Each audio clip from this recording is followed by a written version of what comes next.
Có thìn thế đã sợ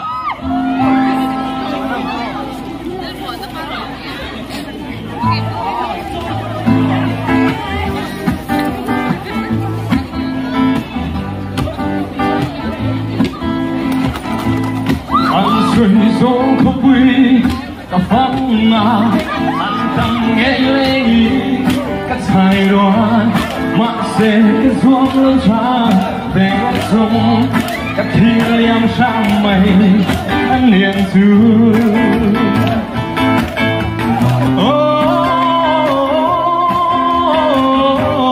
anh mỗi nghe cái gió lâu chân thật tóc dâu đó lắm lâu đi rên có nghe khó xin được cái bạn học sinh like của bạn cần học sinh ha chú gần tiền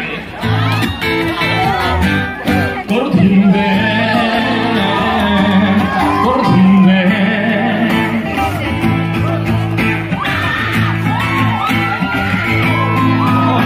thằng cùng vai lan ai biết sa tình lấy thuần thủy hết mỏi gió không quy dầu là về trả tiền lại cho đừng lên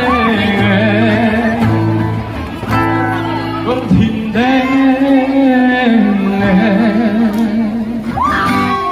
con thìn đen con thìn đen